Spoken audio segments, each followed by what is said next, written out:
Hello, everybody. In today's lecture, I want to cover the content on the impact of implicit bias in mass marketing on gender schemas and socialization. Some years back, I was invited to present this research at the Oxford Roundtable Symposium on Women in Social Justice, but I have adapted a portion of that presentation to share with you today. So we're going to be looking at a bunch of mass media images, and we're going to be unpacking it in terms of how it affects gender schemas and how we're socialized to adopt gender roles. So I want to begin with one of my favorite quotes, and that is, "It is not so much reality, but our perception of reality that dictates our thoughts, feelings, and behaviors." Now, we all begin with a blank slate in terms of social perceptions. We may be born with certain aptitudes like math ability, music ability, genetic traits and characteristics, but in terms of what it means to be a human among other humans, we come into the world with essentially a blank slate. We haven't had experience in this realm yet, being a human among other humans. Well, the perceptions that we gain create schemas. So let me define what a schema is. Schemas are neurological structures that are created by the experiences that we have. And once they're formed, they influence all future experience. You can think of schematic structures as lenses through which we view the world once those schemas are established. Now, schemas serve three primary functions. The first is to identify and categorize information. The second is to evaluate the experiences we have uh, in terms of whether it was a positive or negative or benign experience. And then that allows us to predict and control future experience. So for example, let's say you have a very young child who's never encountered a dog before, and mom takes them to the park and they meet a dog. They're going to ask, well, what is that? And the mother will say, if she's English speaking, oh, well, that's a dog. Well, that's the identification. Then the child asks, well, what is a dog? Well, a dog is an animal or a pet or a canine, so there has to be a category for it. Now, if the child reaches out to pet the dog and the child is bitten by the dog, then the child is going to create a node of experience in their brain neurologically that associates negativity with dogs. Dogs equal bad. Now, how we predict and control future experiences, this child is likely to become avoidant about dogs and so on. So this is just a very basic example of how schemas function. Now, schemas are not concepts. We're not talking in theoretical terms. They are actual physical structures in our brain. And so we have these neurons or nerve cells that are connected by neural pathways. So you can think that every time you have an experience, there is an impression made neurologically that gets connected to other experiences that are related to it and so on. In fact, the entire field of information processing, computers, was based on what we know about how the brain processes information, and that's all based on schemas. Now, there is a very famous theory in social psych known as the mere exposure effect. And this dynamic states that the more often we are exposed to a concept or an experience, the more acceptable and normalized it becomes. So, in other words, the more schematic we tend to become. So just to give you an idea of the analogy involved, if you think of the blank slate as a field of snow that no one has touched, that would be like a blank slate. Well, once we have a minimal experience, that's equated to this image on the left of just, footprints in the snow walking through this experience one time. But on the right-hand side, if we have this experience repeatedly, then those trenches become very deep and pronounced. And so neurologically, what's happening is every single time we are exposed to a repeated experience, it becomes more and more deeply ingrained and more normalized for us, if you will. Now, one of the things to also note is that schemas increase with age.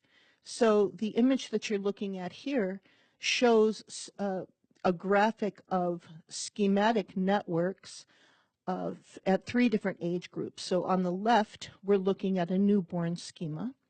And by 6 months of age, it has intensified, become more complex. That's the middle image. And on the third, on the right-hand side, the third image is showing a schema at 2 years of age. So you can see how more deeply ingrained schemas become with age. And if this is what they look like by 2 years old, well, you can imagine what they look like by 20 years old, right? Well, the reason that I want to cover this, I mean, there's many applications. This applies to everything in your life. But as far as this lecture is concerned, I want to start with focusing on childhood. And what you're seeing here in Erikson's stage of psychosocial development is those 8 stages of development across the lifespan. Well, if you pay attention to the first 4 segments, which has to do with birth through age 13, let's say, you'll notice that in the early years, children are developing trust and mistrust, or autonomy versus shame and doubt. They're learning either to take initiative or to feel guilty about things, and so on. So according to Erikson, which you probably may recall from Psych 101 when you took Intro to Psych, is that those early years, preschool years and early elementary years, children are really learning their place in the world. And in terms of gender schemas, we will find that exposure to media messaging can severely determine which track, either the positive or the negative track, if you will, in terms of Erikson's model. Now, what we're going to be doing in the remainder of this lecture is examining a variety of different mass-marketed messages on the basis of gender.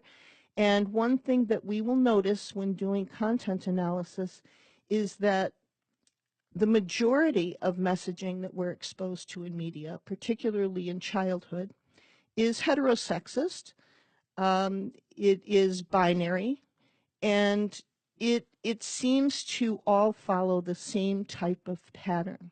So the general messaging that we're seeing is that females are portrayed as the fragile sex, being smaller, quiet, delicate, passive, while males are portrayed to aspire to power, privilege, and entitlement. We also see the repeated message that females not only enjoy, but are 100% responsible for domestic tasks, including cleaning, cooking, childcare. And of course, there's always that message that females must be preoccupied with fashion, appearance, and the ability to attract men. So we're going to now take a look at a series of different images, and we're going to walk through the types of schemas that might be developed as a function of repeated mere exposure to these types of messaging. So this first is showing a comparison of a crib outfit for clearly a little boy and a little girl. You know, you can think of media messaging like an onion. You have to kind of peel back the layers, right? Well, the first layer of that onion, of course, is always pink versus blue. That's the first thing that everyone notices. Well, you know, if it's blue, it's boy. If it's pink, it's girl. But that's just the first layer. We need to peel that back. So let's do that right now. On the left-hand side, you are going to see the outfit for a little boy's crib, a baby boy's crib.